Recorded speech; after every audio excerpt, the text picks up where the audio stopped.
Hebreus capítulo 1, nós vamos ler os 4 primeiros versos. Vamos fazer essa leitura todos juntos? Diz assim, pois, a palavra do nosso Deus. Hebreus capítulo 1, de 1 a 4. Todos. Havendo Deus outrora falado muitas vezes e de muitas maneiras aos pais pelos profetas, nesses últimos dias nos falou pelo Filho, a quem constituiu o herdeiro de todas as coisas, pela qual também fez o universo. Ele, que é o resplendor da glória, a expressão exata do seu ser, sustentando todas as coisas pela palavra do seu poder, depois de ter feito a purificação dos pecados, assentou-se à direita da majestade nas alturas, tendo se tornado tão superior aos anjos, quanto herdou mais excelente nome do que eles. Amém. Vamos orar mais uma vez? Ó Deus, obrigado por essa manhã, por essa escola dominical, pelo privilégio de estarmos reunidos para estudarmos um pouco mais da Tua Palavra. E vemos o quanto o Senhor, ó Deus, tem nos amado, ao ponto, ó Deus, de enviar o Seu Filho em nosso favor, e ao ponto também de se revelar a nós, para que tomemos conhecimento a respeito daquilo que o Senhor é, e daquilo que o Senhor realiza, e também daquilo que o Senhor exige de nós. Que o Senhor nos abençoe, Teu Santo Espírito nos dirija, que possamos, ó Pai, em nome de Jesus, sairmos daqui edificados para o nosso próprio bem, e para o louvor eterno do Teu nome. É em Cristo Jesus que oramos. Amém. Nós começamos aí a relembrar, irmãos, a respeito da revelação, né? E nós já trabalhamos alguns textos e vimos de um modo especial que Deus resolveu se revelar a nós. Se Deus não fizesse, nós estaríamos aí à mercê da nossa própria criatividade, nossos próprios devaneios e tateando, né, procurando um Deus que não poderia ser encontrado, porque sem a revelação dele é impossível nós nos achegarmos a ele. Nós vemos que Deus também se divide, ou dividiu, nesse período da revelação, em duas revelações de um modo especial. Primeiro, a revelação geral, que trata de toda a revelação possível em ser entendida pela criação. O apóstolo Paulo, lá em Romanos capítulo 1, vai dizer que Deus se revela claramente, né, pela criação, inclusive por nós mesmos, compartilhando conosco alguns dos seus atributos. Porém, essa revelação geral, essa revelação ela não tem caráter salvífico. Ninguém, pelo simples fato de contemplar a natureza, consegue chegar ao pleno conhecimento da sua condição espiritual, da sua necessidade de Deus e, consequentemente, da obra que o Senhor realizou para a nossa redenção. Então, não tem como você... pastor, eu estava lá olhando o pôr do sol, e aí então eu vi o sol se pôr e disse, Jesus morreu na cruz por mim e eu preciso entregar minha vida para Ele. É possível fazer um negócio desse? Não, não é. Mas é possível chegar à conclusão que existe um ser supremo, alguém fez todas essas coisas, porque a maneira que todas as coisas se encaixam, é a perfeição da criação e de tudo mais, me conduz a entender que alguém supremo, superior, provavelmente tenha feito isso. Só que o apóstolo Paulo, lá em Romanos capítulo 1, a partir do verso 18, vai dizer que mesmo Deus se revelando claramente pela revelação geral, e os homens não glorificando como Deus, isso coloca os homens na condição de, você lembra do termo lá? Indesculpáveis, né? Então, essa é uma das situações que muitas vezes a nossa inclinação natural, né, de preservação da raça conflita. Como assim, pastor? Os homens são indesculpáveis.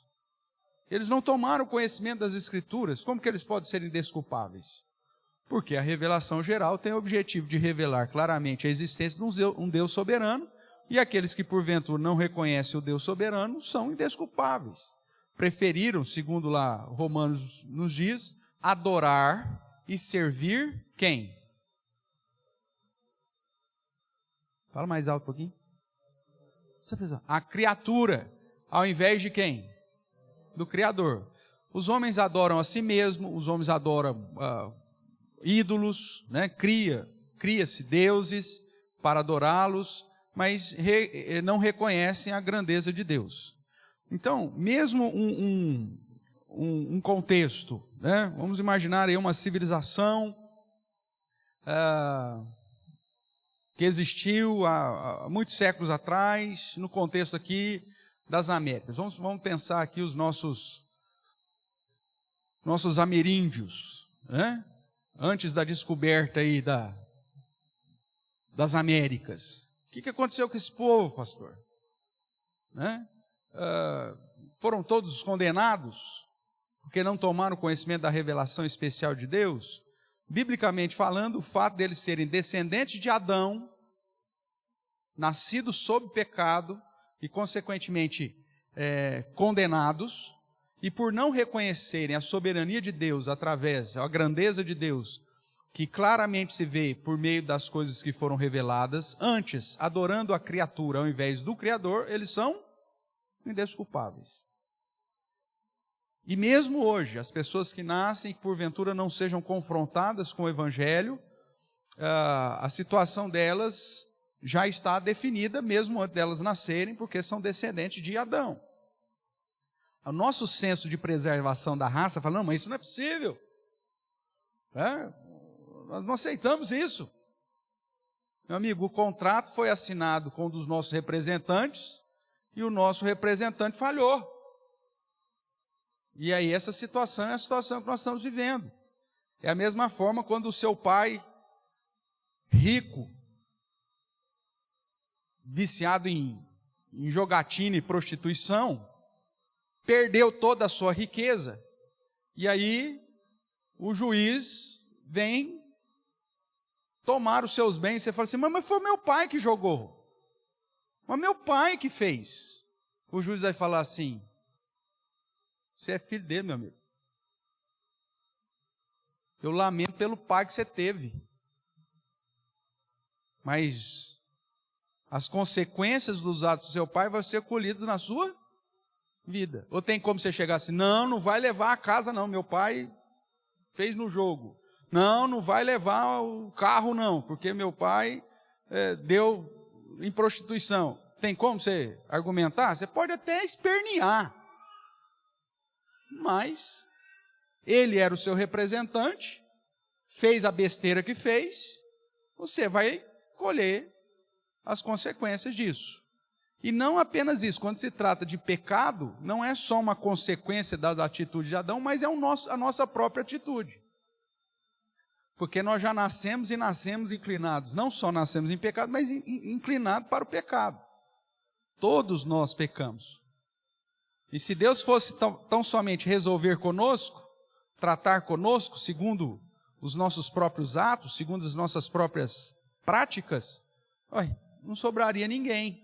Ou como o texto sagrado diz, todos pecaram e carecem da glória de Deus, não tem como fugir. Então a revelação geral tinha como objetivo simplesmente mostrar que existe um Deus Criador. Ela não tem caráter salvífico, mas tem caráter condenatório.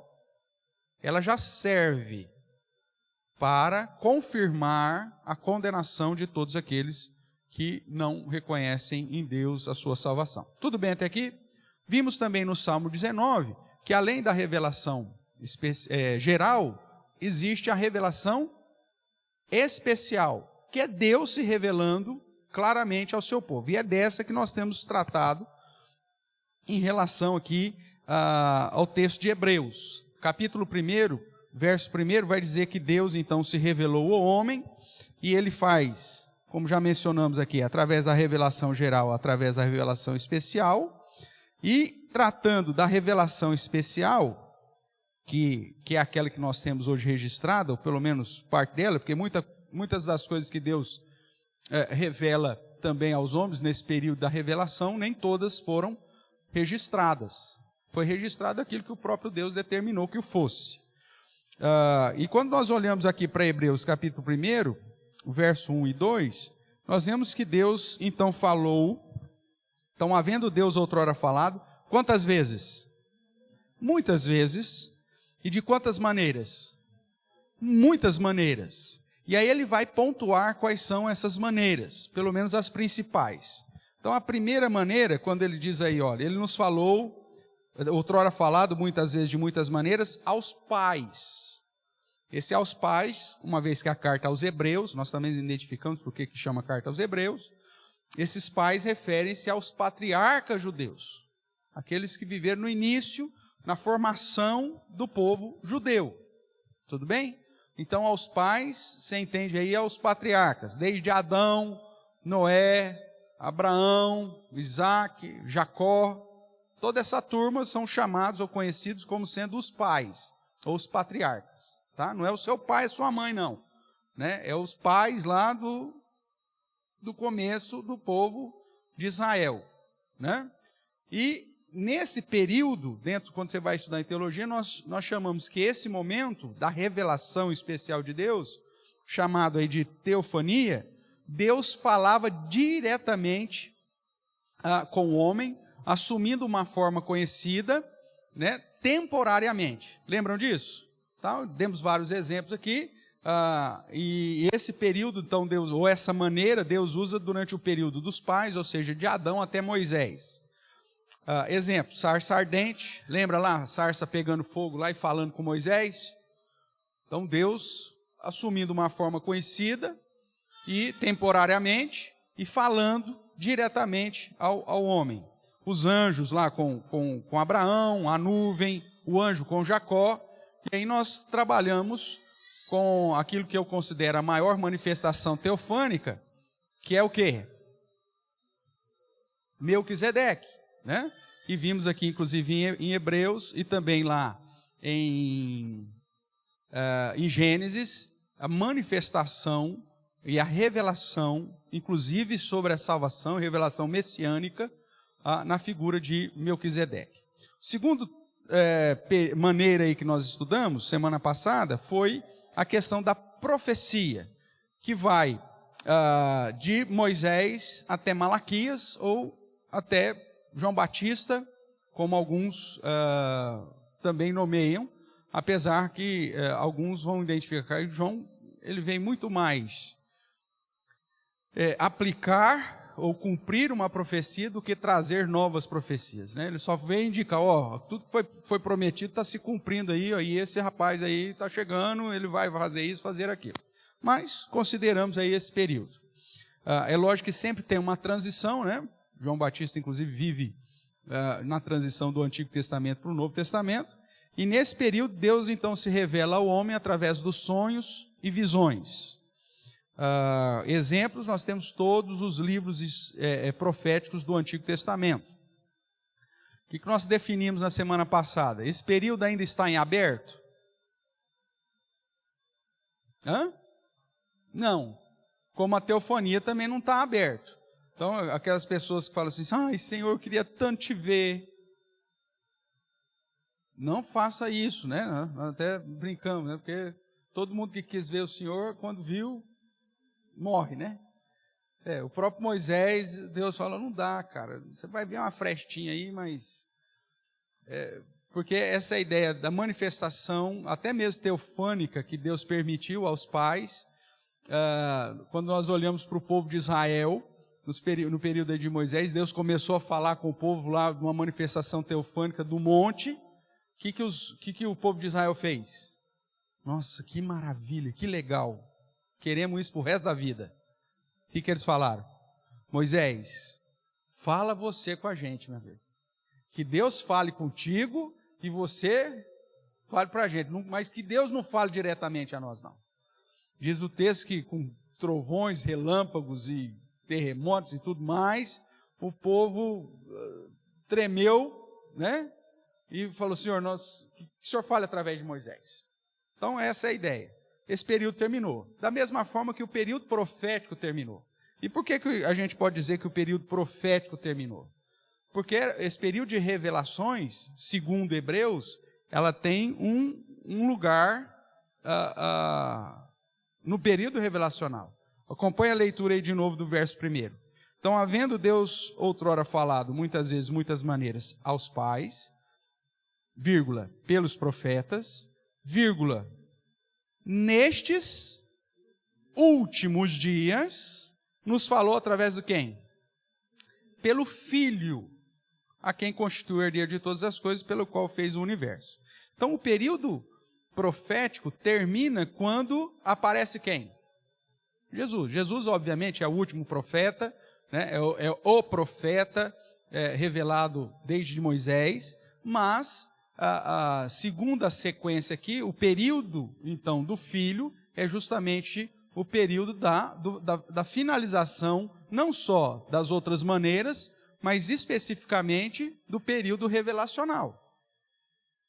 Nós precisamos, e a palavra de Deus nos assegura isso, entender que o período revelacional terminou com a vinda de Jesus, com Jesus.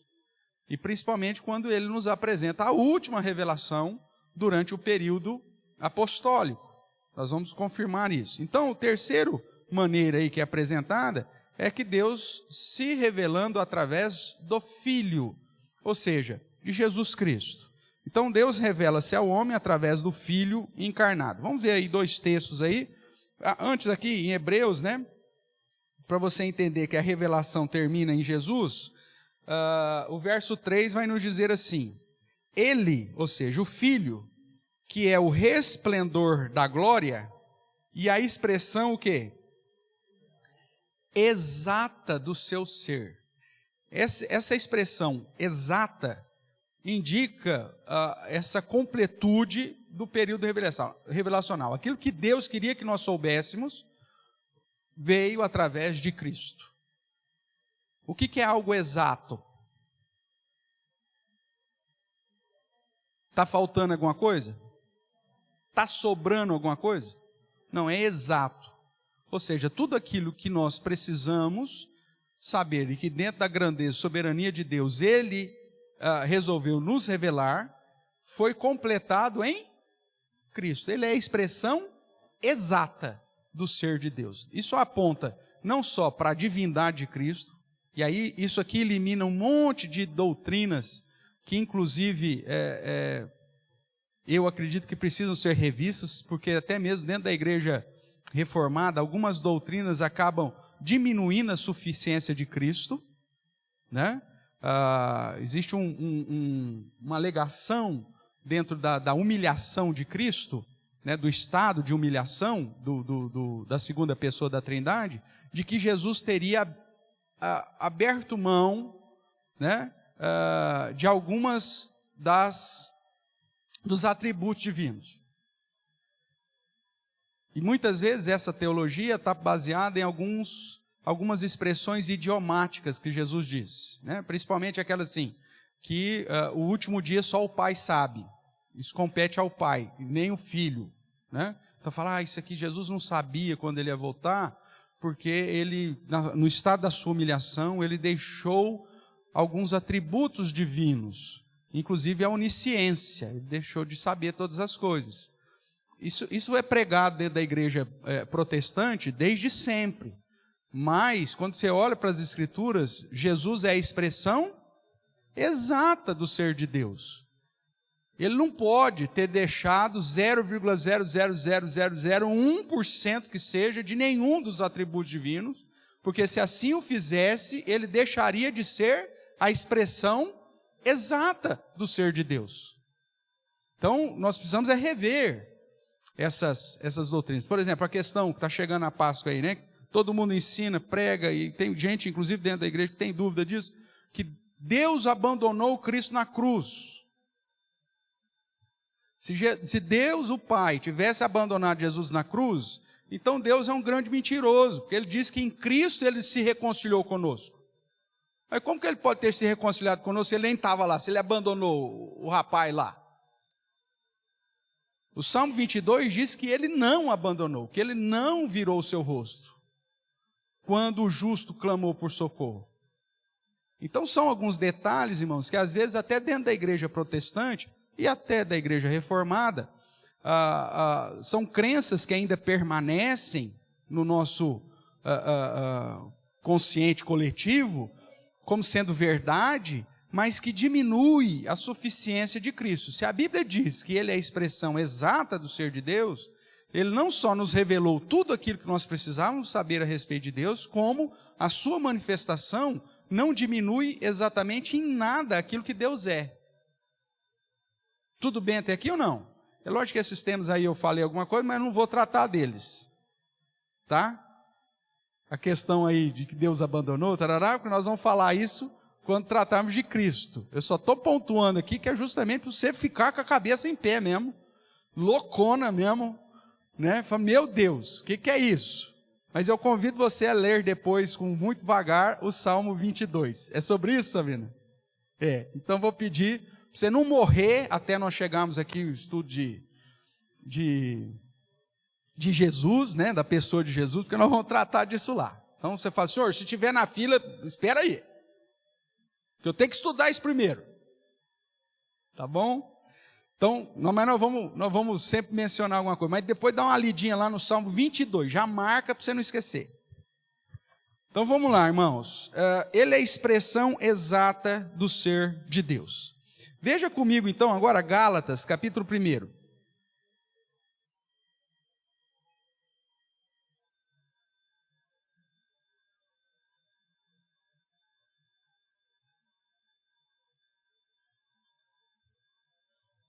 Gálatas capítulo 1, verso 11.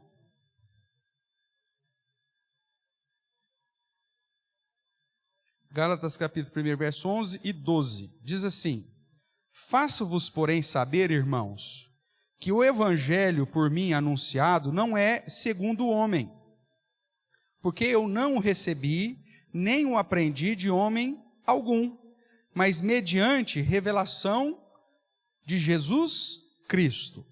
É lógico que Paulo aqui está mencionando a sua experiência especial, mesmo porque ele foi o apóstolo temporão, e o próprio Cristo se manifestou a ele, né?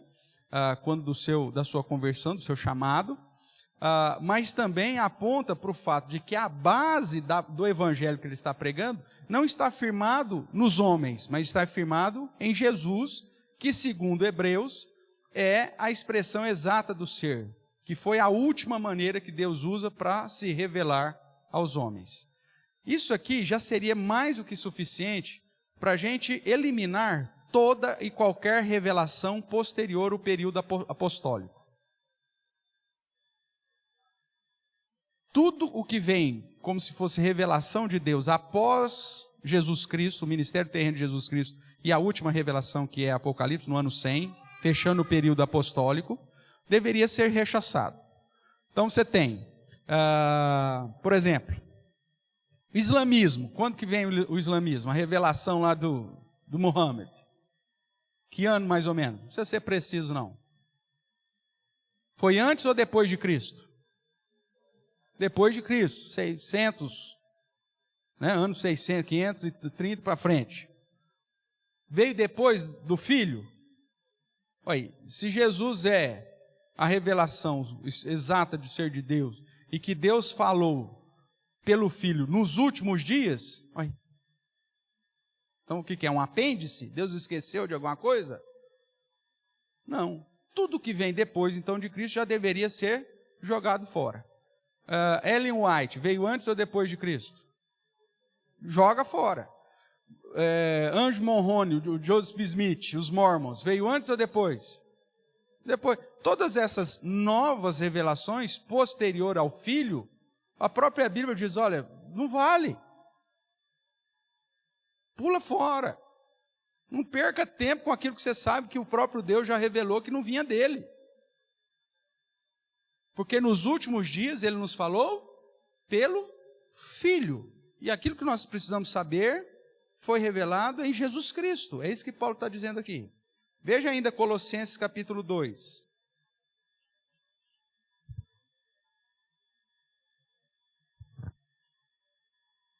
Filipenses capítulo 2, verso 8 em diante. 8 e 9. Perdão, CL, Colossenses. Tá vendo? Vocês ficam bravos quando eu erro, aí vocês falam, né? Estão acordados, tá acordado. Então, Colossenses capítulo 2, verso 8 e 9. Cuidado, que ninguém vos venha a enredar com sua filosofia e vãs sutilezas, conforme a tradição de quem? Dos homens, conforme o rudimento do mundo, e não segundo quem? Não segundo Cristo. Porquanto nele, quem que é esse nele aqui? Cristo. Nele, segundo Cristo, Jesus. Então, porquanto nele habita corporalmente o quê? Toda a plenitude da... Jesus perdeu algum atributo divino, irmãos? Não. Se nele habita a plenitude, o que é plenitude? Algo pleno. É a mesma expressão que no português que dá para entender a questão lá do exata. Que é algo pleno, não tem faltando nada, não tem sobrando nada. Nele habita a plenitude da divindade. E a revelação que devemos seguir não é segundo as filosofias, vãs sutilezas das tradições do homem, mas segundo o próprio Cristo. Então, qualquer doutrina, irmãos, que vá além daquilo que Jesus revelou no seu ministério terreno, até a última revelação que fecha o período apostólico, qualquer coisa que venha além disso, joga fora. Aí hoje, você vai nessas igrejas por aí, tem o profeta lá, de plantão. O período profético já terminou antes do período dos últimos dias, que é de Cristo. E as pessoas continuam atrás das revelações de hoje. O que nós temos hoje? Nós temos a revelação completa. É disso que você precisa aprender, é disso que você precisa se alimentar. Todas as práticas proféticas do Novo Testamento, nessa transição, apontam para a pregação. Depois da revelação, aponta para a pregação. Agora, nunca revelações novas. Mesmo aqueles que falam, e nós já estudamos isso, né, quando tratamos sobre profecia, semana passada, que fala e acontece. Fala e acontece significa que veio de Deus? Não, porque Deus nos prova para ver se nós amamos a verdade ou se a gente está seguindo a fé pelas vistas. É Deus nos provando. E não, irmãos, existe uma multidão de crentes afastados da verdadeira igreja de Cristo, porque foram frustrados com falsas profecias do tempo corrente. As pessoas abandonam a igreja, se revoltam contra Deus, porque esses miseráveis dos dias de hoje, desses falsos profetas, se levantam como boca de Deus no meio do povo, para trazer falsas profecias e promessas, e aí elas não acontecem, e as pessoas se frustram, não contra o profeta, não joga pedra no cara, joga pedra em Deus. E tem uma multidão de gente assim, infelizmente. Se tivesse aprendido que a revelação que nos cabe é essa que nós temos aqui, que veio em especial através de Cristo, e vivessem essa revelação, estaria desfrutando de um princípio muito maior, muito melhor. Ok? Vamos lá então, caminhar aqui. O período, né, dessa revelação especial é o ministério terreno de Jesus e o fim do período apostólico. Porque enquanto Jesus ainda tinha os apóstolos, Jesus ainda se revelava aos seus, né, e a prova maior disso está lá em Apocalipse, capítulo 1. Abra sua Bíblia lá em Apocalipse.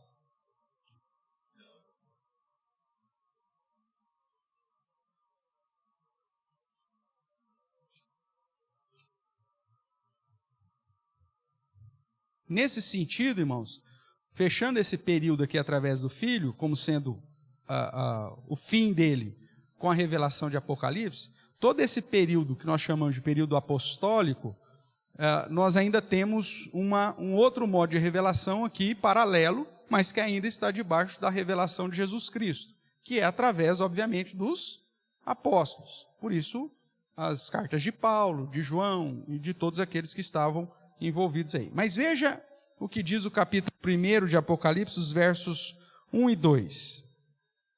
Revelação de quem? Opa! Revelação de Jesus Cristo, que Deus lhe deu para mostrar aos seus servos as coisas que em breve devem acontecer e que ele, ou seja, Jesus Cristo, enviando por meio do seu anjo, o mensageiro, notificou a quem? Ao seu servo João, o apóstolo, o qual atestou a palavra de Deus e o testemunho de Jesus Cristo quanto a tudo o que viu. A revelação é de quem mesmo? É de Jesus, tá? E essa é a última revelação e que fecha, portanto, o período revelacional total.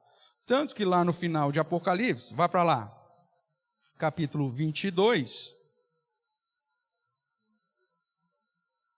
verso 18, nós temos a conclusão dessa revelação, que é de Jesus Cristo. Ele diz assim, é lógico que João foi recebendo as informações, foi registrando, mas João é só o escrivão do negócio aqui. A revelação continua sendo de quem? De Jesus Cristo. É a mesma coisa, né? Tem muito pastor que os caras lançam um livro por mês. Você acha que o cara tem tempo de escrever um livro por mês? Fala sério. Não, não tem. O que ele tem?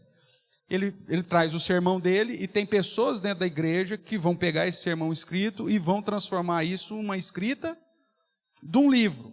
O pastor vai ler, vai acrescentar alguma coisa, tirar algumas coisas, mas essa equipe depois vai editorar, vai fazer editoração, aquela coisa toda, e aí publica.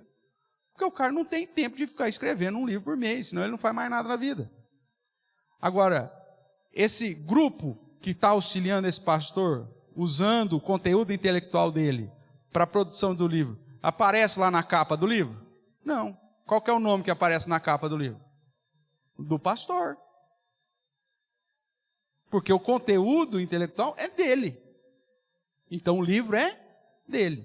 É um exemplo aqui para você entender. Jesus então trouxe a revelação, João escreveu, mas a revelação é de quem? De Jesus. Vamos lá então, Apocalipse 22, 18. Eu, a todo aquele que ouve as palavras da profecia desse livro, testifico. Se alguém lhes fizer qualquer acréscimo, Deus lhe acrescentará os flagelos escritos neste livro. E se alguém tirar qualquer coisa das palavras do livro dessa profecia, Deus tirará a sua parte da árvore da vida, da cidade santa e das coisas que se acham escritas neste livro. Então veja, a última revelação, inclusive, coloca um ponto final que você não pode acrescentar nada e nem tirar nada. Tudo bem até aqui? Então o período é durante o ministério terreno de Jesus até o final do período apostólico. Porque mesmo enquanto estavam os apóstolos, Jesus se revelou a João, trazendo a última revelação. Aquilo que não pode ser acrescentado, nada, e nem tirado nada. Agora uma coisa, voltando aqui para Hebreus. Uma coisa aí que talvez tenha passado desapercebido, mas é importante. O verso 2 vai dizer, e nestes últimos dias, nos falou pelo Filho, a quem constituiu herdeiro de todas as coisas, pelo qual também fez o universo. Quando começa os últimos dias?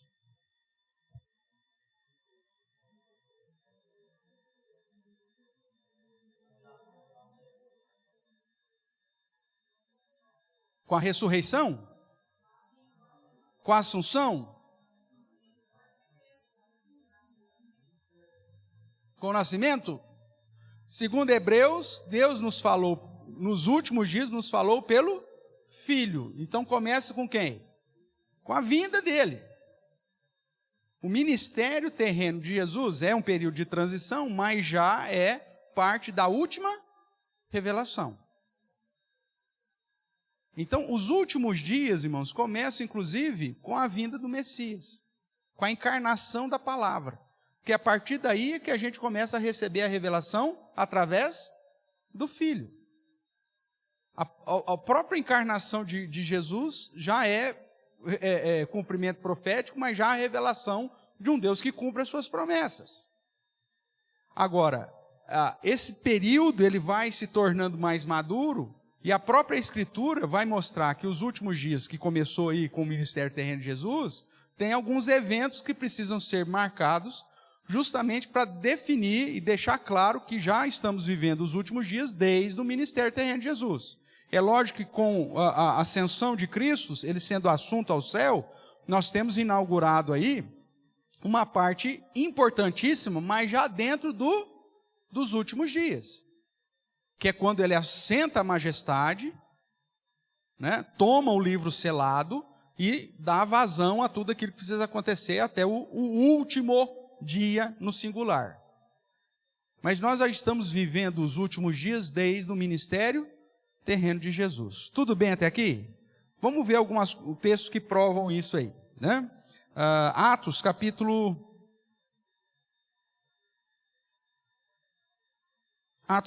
2. Isso. O discurso de Pedro. O que acontece em Atos capítulo 2?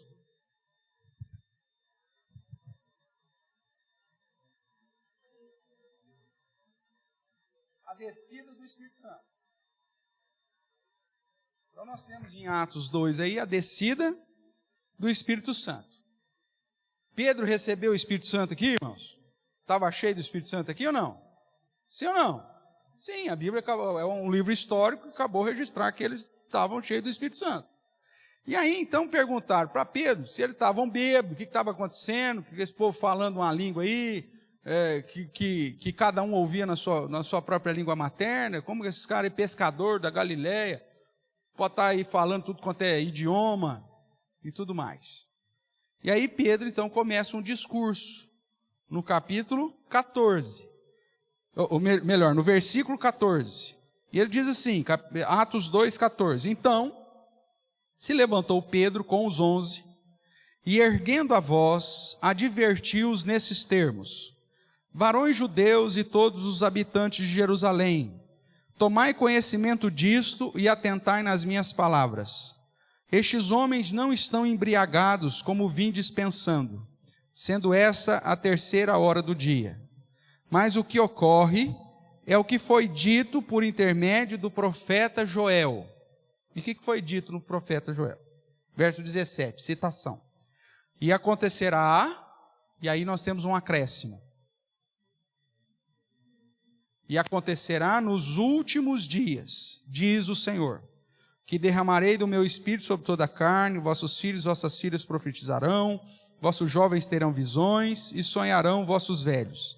Até sobre os meus servos e sobre as minhas servas derramarei do meu espírito naqueles dias e profetizarão. Mostrarei prodígios em cima nos céus e sinais embaixo na terra, sangue, fogo, vapor de fumaça. O sol se converterá em trevas, a lua em sangue, antes que venha o grande e glorioso dia do Senhor.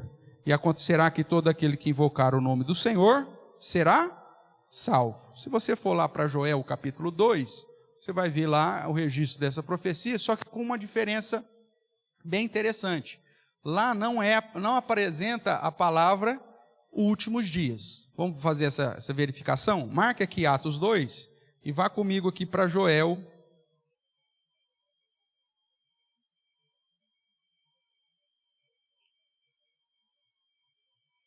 Joel capítulo 2.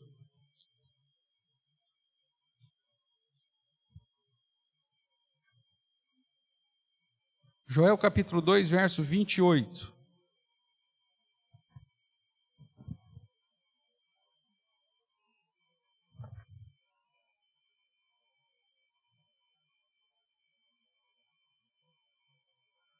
Todos abriram aí? Joel 2, 28, diz assim: e acontecerá... Cadê os últimos dias aí? Tem aí? Não. E acontecerá depois que derramarei o meu espírito sobre toda a carne, vossos filhos e vossas filhas profetizarão, vossos velhos sonharão, os vossos jovens terão visões, até sobre os servos e servas derramarei o meu espírito naqueles dias. Mostrarei prodígio no céu, na terra, sangue, fogo e colunas de fumaça. O sol se converterá em trevas, a lua em sangue, antes que venha o grande e terrível dia do Senhor. E acontecerá que todo aquele que invocar o nome do Senhor será salvo, porque no Monte Sião e em Jerusalém estarão os que forem salvos, como o Senhor prometeu, e entre os sobreviventes aqueles que o Senhor chamar. Veja que essa era a profecia. Pedro, inspirado por Deus e cheio do Espírito Santo, traz um detalhe pontual para o cumprimento dessa profecia. Ele diz que o cumprimento dessa profecia é característica do quê? Dos últimos dias.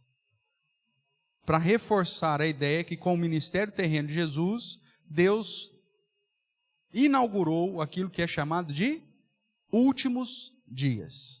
Agora, nós estamos esperando ainda o último, no singular, que é chamado por Joel de o grande e temível dia do Senhor. Então, estamos já vivendo os últimos dias? Sim, desde o período do ministério terreno de Jesus, onde ele veio revelar de um modo pleno, de um modo exato, com a encarnação do próprio Deus, tudo aquilo que nós precisávamos saber a respeito do que Deus quer de nós e do que nós vamos viver até a chegada desse grande e temível dia do Senhor. Então, isso aqui, irmãos, estudar um pouquinho sobre esse prolegômeno, que a gente chama em teologia, ou seja, a questão da revelação, já seria suficiente para evitar um monte de asneiras e heresias que surgem dentro da igreja. Porque se Jesus é a expressão exata de ser de Deus, nele habita corporalmente a plenitude de Deus. Se a revelação do Filho é a última, e se ele traz a última revelação, dizendo que ninguém pode acrescentar mais nada e nem tirar nada daquilo que foi revelado, isso deveria ser já definitivo e determinante para que não houvesse nenhuma outra revelação e, consequentemente, não surgisse mais nenhum tipo de religião. Só que o ser humano prefere seguir os seus próprios desejos, né, a inclinação do seu próprio coração, do que aquilo que o próprio Deus já nos revelou. E é por isso que a gente tem aquele anseio de Deus, fala comigo, eu quero saber. Deus já te falou, meu amigo. Depois que você decorar tudo aqui, se porventura, depois que você estudar tudo que está aqui, 66 livros aí, depois que você estudar isso aqui, se porventura faltou alguma coisa, aí você questiona Deus, Senhor, e é isso? Mas o problema é que você não lê nem isso aqui, que já foi revelado, e aí quer saber de um negócio que Deus já, inclusive, disse que, se porventura não foi revelado, é porque não te pertence. E o que Ele quer é que você tão somente siga aquilo que já foi revelado. Mas, gente, é complicado. Vai lá, Ronaldo.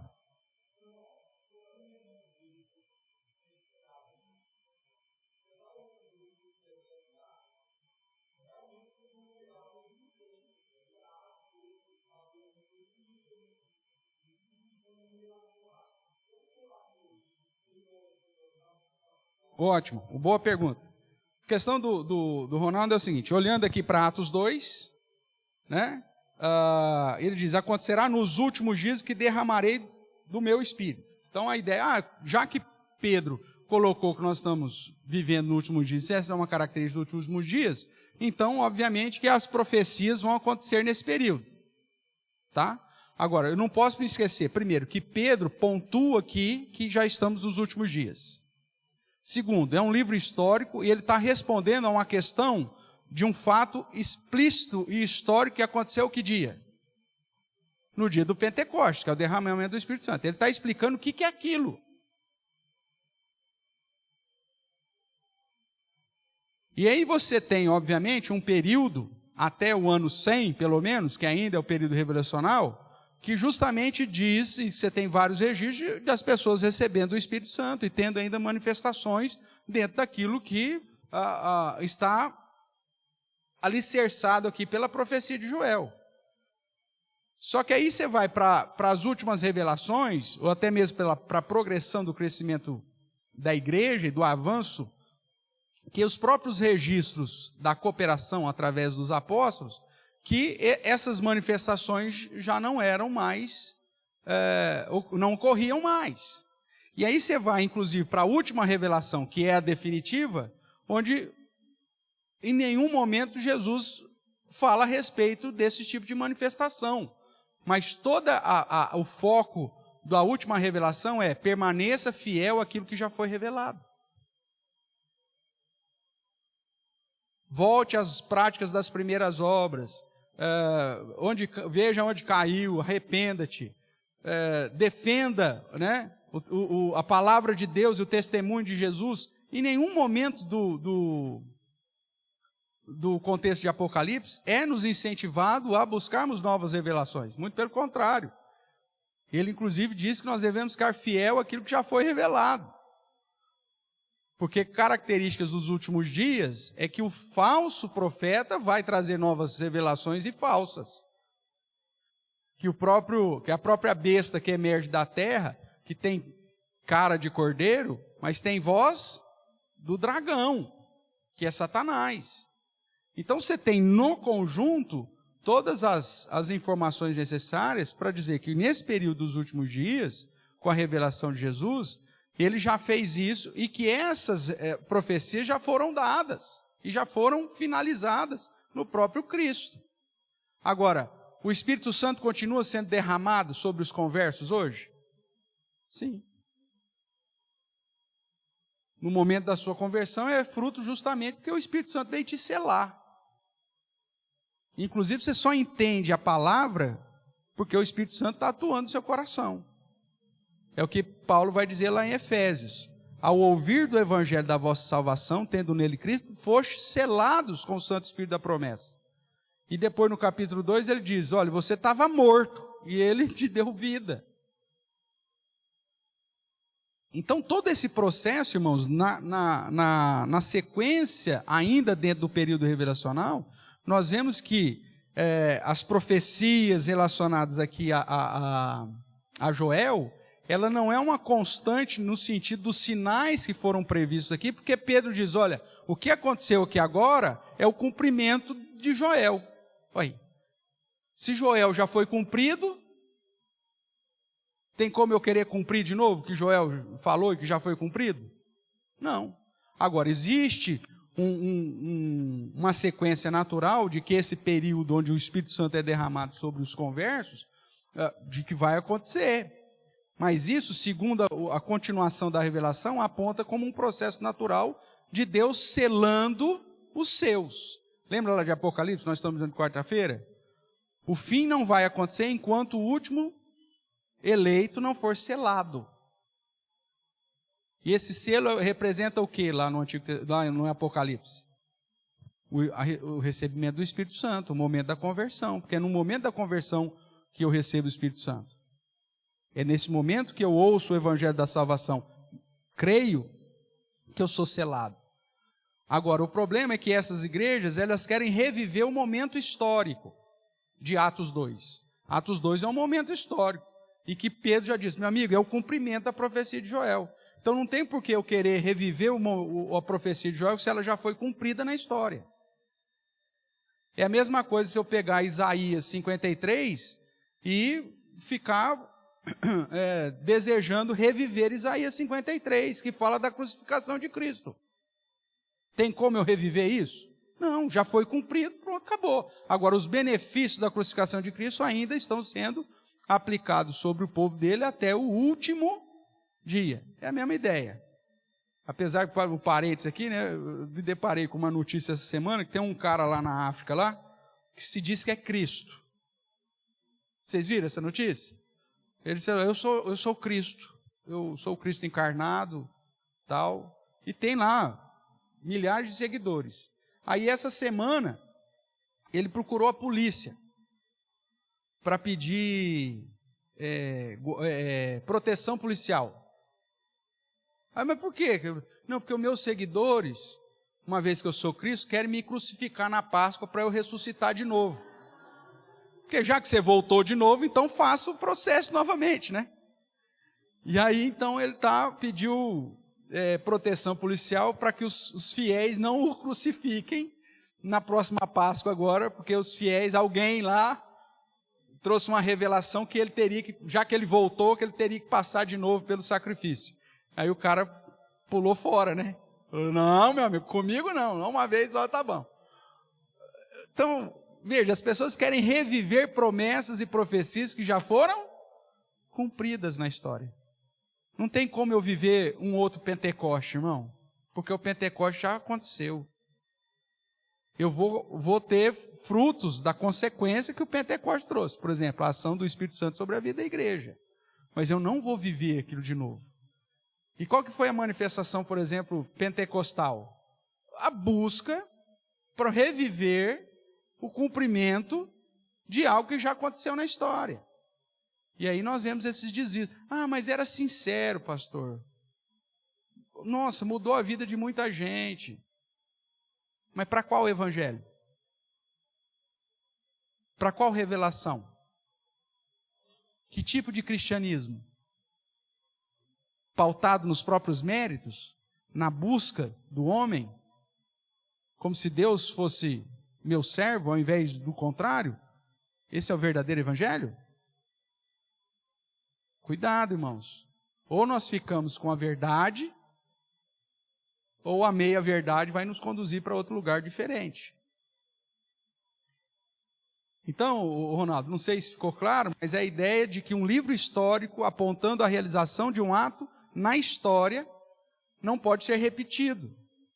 Porque se eu faço isso com o dia do Pentecoste, eu tenho que fazer isso com a crucificação de Cristo, ou com todas as outras profecias relacionadas àquilo que o Messias já fez para mim. Eu posso fazer isso?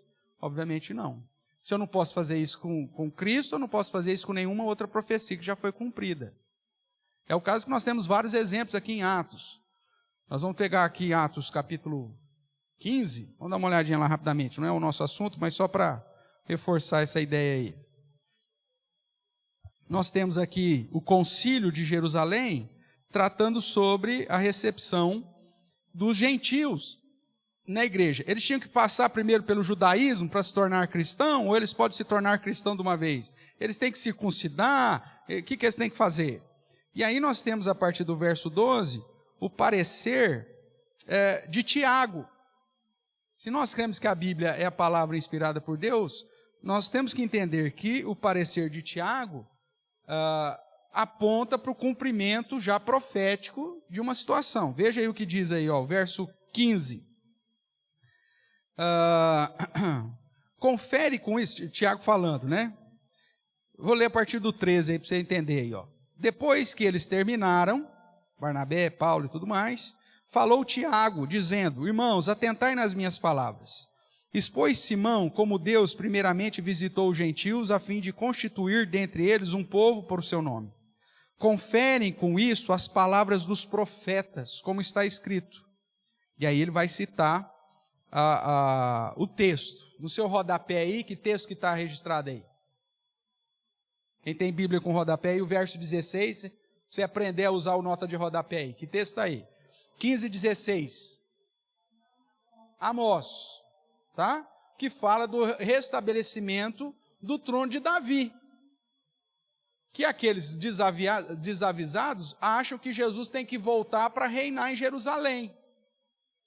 Que é aqueles que estão esperando aí Jesus voltar para inaugurar o milênio, onde vai reinar em Jerusalém. Só que Tiago diz que isso já foi cumprido. Vamos ver o que ele diz? Ele diz assim, ó, cumpridas essas coisas, voltarei a reedificar o tabernáculo caído de quem? Davi. E levantando de suas ruínas, restaurá-lo-ei, para que os demais homens busquem o Senhor, e também todos os gentios, sobre os quais tem sido invocado o meu nome, diz o Senhor, que faz essas coisas conhecidas desde séculos. Pelo que julgo eu, não devemos perturbar aqueles que dentre os gentios se convertem a Deus, mas escrever-lhes que se abstenham das contaminações dos ídolos, da idolatria, bem como das relações sexuais ilícitas, da prostituição e da carne sufocadas e do sangue, ou seja, de uma adoração pagã. Porque Moisés tem em cada cidade desde os tempos antigos os que pregam na sinagoga onde é lido todos os sábados. Então, na visão inspirada pelo Espírito Santo, Tiago diz que o restabelecimento do tabernáculo caído de Davi vai acontecer ainda? Não, já aconteceu. E qual que é a prova de que isso aconteceu? Os gentios estavam se convertendo. Tudo bem ou não?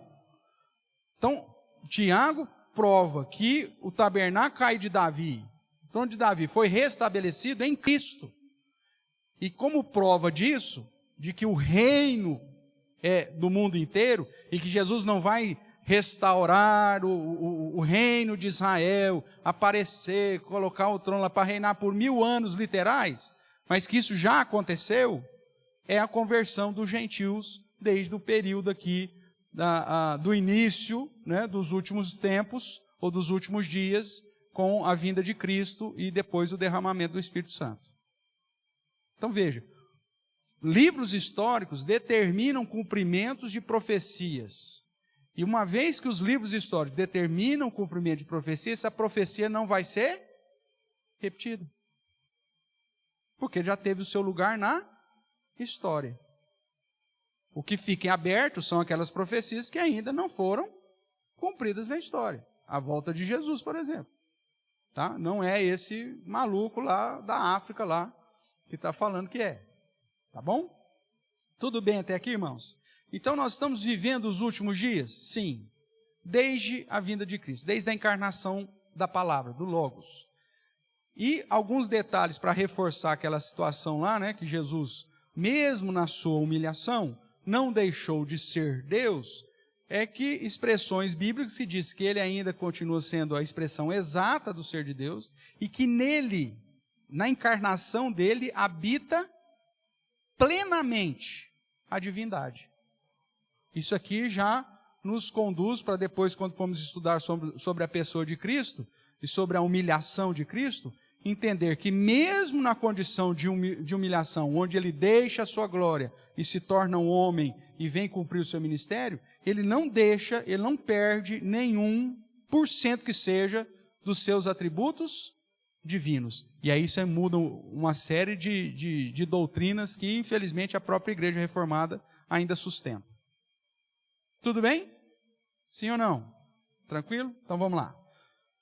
Então um exemplo aqui da revelação de Jesus Cristo, nós temos aí os Evangelhos e Apocalipse.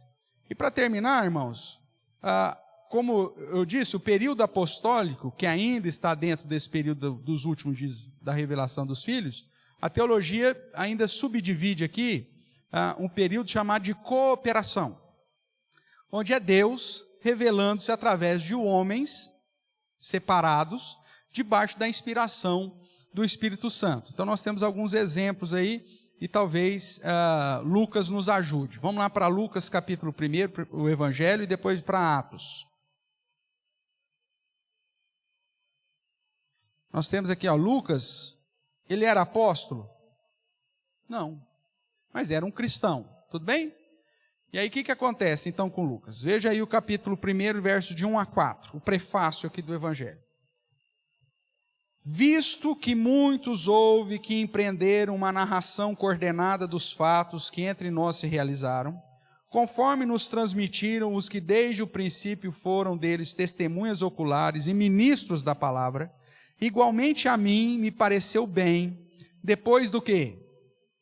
Acurada investigação de tudo desde a sua origem, dar-te por escrito, excelentíssimo Teófilo, uma exposição em ordem, para que tenhas plena certeza das verdades em que fostes instruído. Então, o Evangelho de Lucas é fruto do quê?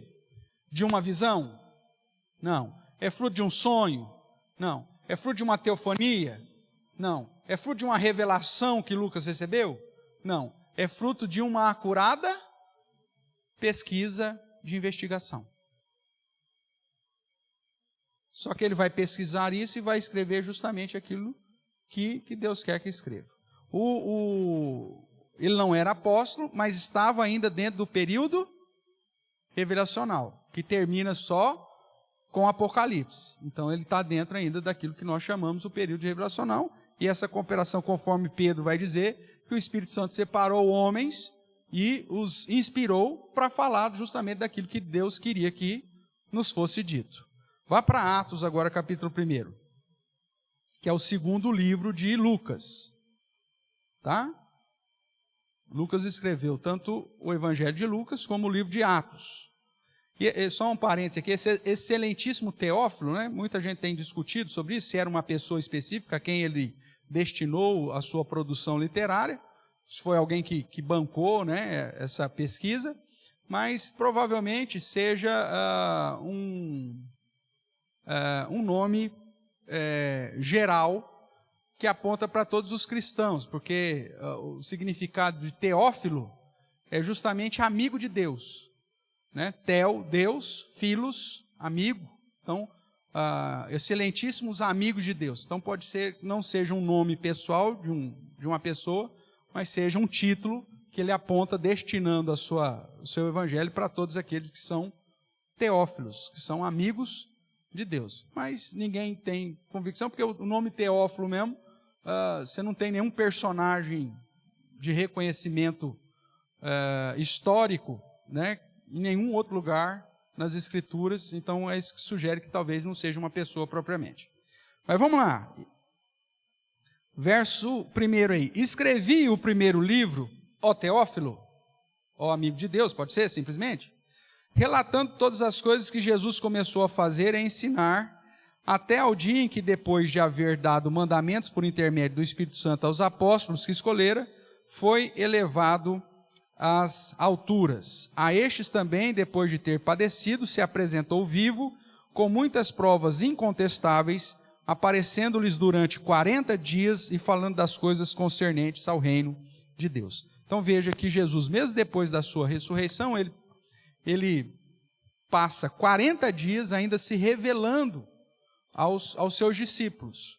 E muitas dessas coisas que são registradas depois nas cartas, né, dos apóstolos, é fruto dessa revelação que foi recebida ali por Jesus, porque Jesus se ressuscitou e ainda ficou 40 dias aparecendo e se revelando, tratando das coisas relacionadas ao reino com os seus apóstolos. Então, Jesus não morreu, ressuscitou e já sumiu. Não, 40 dias ainda ensinando, comendo um peixinho na brasa, com mel, né? É assim que a Bíblia vai nos apresentar. E aí ele chega no 40 dias e fala assim, vão agora para Jerusalém e permaneçam lá até que sejam revestidos do alto, com o Espírito Santo. E aí passa-se 10 dias, que era o dia do Pentecostes, porque o dia do Pentecostes são 50 dias depois da primícia, Jesus ressuscitou nas primícias, então 50 dias depois das primícias seria a festa de Pentecostes, então ele ficou 40 dias se revelando ainda, e aí, faltando 10 dias para o Pentecostes, é que ele é assunto ao céu, e aí, então, depois de 10 dias, o Espírito Santo desce sobre a vida da igreja. Então, veja, é fruto do que esses registros de Lucas? De investigação. E aqui no caso de Atos, Lucas, inclusive, acompanhando em loco todo o desenvolver, o desenrolar da igreja, da obra missionária da igreja. Então, não foi fruto de revelação, não foi fruto de teofonia, não foi fruto de sonho, de visão, mas sim de uma vida registrando, inclusive, o que Deus estava fazendo. E, baseado lá em Pedro, nós temos, então, que isso é inspirado por Deus, porque Deus separou homens para assim o fazê-lo. Como ainda estava dentro do período da revelação através do Filho, que só termina com o último apóstolo, né, com João, então, a igreja reconhece esses textos também como textos inspirados e revelados por Deus para a igreja. Tudo bem? Então vamos lá. O período então dessa cooperação. Jesus até a sua última revelação, que a gente sabe que foi Apocalipse. Exemplos: Lucas, Atos, as cartas paulinas e as cartas gerais. Né? Tiago, o próprio Tiago, Pedro, João, Judas, tá certo? Então, todas essas cartas entram dentro desse período ainda revelacional de Jesus. Algo interessante para a gente finalizar aí. Por que há um movimento contemporâneo para reconhecer a existência de apóstolos hoje. Você já viu isso? Já, coisa de uns 30 anos para trás, as pessoas, não, agora lá na minha igreja é apóstolo. Não, porque nós tivemos uma revelação e o cara agora é apóstolo. Já viram isso acontecer? Já ouviram disso em algum lugar? Na verdade, tudo isso, irmãos, faz parte de um plano, porque o período apostólico é o que referendava a credencial dos apóstolos. E o que se tinha como credencial dos apóstolos? Você se lembra ou não? Abra lá a sua Bíblia, então, antes da gente terminar. 2 Coríntios 12, 12. Segunda carta aos Coríntios, capítulo 12, verso 12. O que Paulo vai dizer aí? Paulo que foi instrumento também dessa cooperação, né? Recebendo, inclusive, revelação do próprio Jesus. Verso 11 diz, qual que é o título que deram aí a partir do verso 11? As credenciais de um apóstolo. Tudo bem? Então, tendo me tornado insensato, e isso me constrangesse, eu deveria ter sido louvado por vós, porquanto em nada fui inferior a esses tais apóstolos, ainda que nada sou. Pois as credenciais, aquilo que me credencia como apóstolo, foi apresentado no meio de vós, com toda a persistência, por sinais, prodígios e poderes miraculosos. Então, sinais, prodígios e poderes miraculosos, segundo Paulo, é credencial de quem? Apóstolo. E uma vez que você está no período apostólico, você está no período revelacional. Então, qual que é o movimento? Não é à toa que há um movimento conduzindo as pessoas a reconhecer que temos apóstolos hoje. E aí eles falam, não, Jesus fez como fez com Paulo, apareceu para mim. Jesus apareceu para mim, e é por isso que eu sou apóstolo. Então, se eu sou apóstolo, então por isso que eu posso fazer sinais, prodígios e poderes miraculosos. E posso trazer nova, se é período apostólico, posso trazer nova revelação. Só que nós sabemos que o período apostólico já terminou, o período revelacional já terminou. E que depois do período apostólico, sinais, prodígios e poderes miraculosos não é mais sinal vindo da parte de Deus. São credenciais vindo da parte de quem? Satanás. Veja lá, Tessalonicenses, né?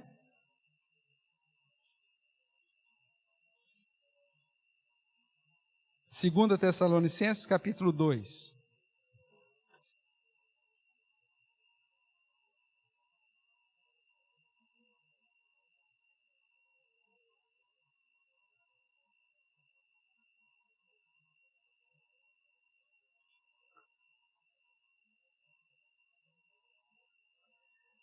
A partir do verso 7 aí.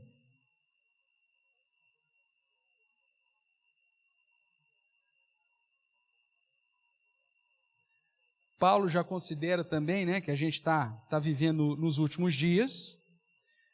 Volte aí para mim, na 1 Tessalonicenses capítulo 5.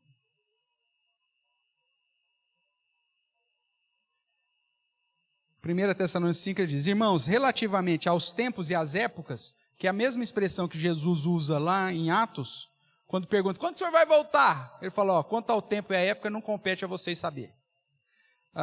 Então, relativamente aos tempos e às épocas, não há necessidade que eu vos escreva. Por vós mesmos estáis inteirados com precisão de que o dia do Senhor vem como ladrão de noite. E aí ele vai tratar a respeito da necessidade de vigilância e tal, porque o dia do Senhor pode vir a qualquer momento. Na cabeça dele nós estamos vivendo os últimos dias, tanto que nas cartas pastorais ele inclusive diz, os últimos dias serão tempos difíceis, que os homens serão isso, serão aquilo, serão enganadores, tem uma listinha. Então na cabeça de Paulo, nós já estamos nos últimos dias e com o final do período apostólico, ele vai dizer assim, aí 2 Tessalonicenses capítulo 2. Veja como que inicia o capítulo 2. Irmãos, no que diz respeito, verso 1. Irmãos, no que diz respeito ao quê? A vinda do nosso Senhor Jesus Cristo e a nossa reunião com Ele. Ele está falando da volta de Jesus. Ele está tratando do último dia. num período de últimos dias. Aí no verso 7 ele diz assim: com efeito, o mistério da iniquidade já opera, e aguarda somente que seja afastado aquele que agora o detém.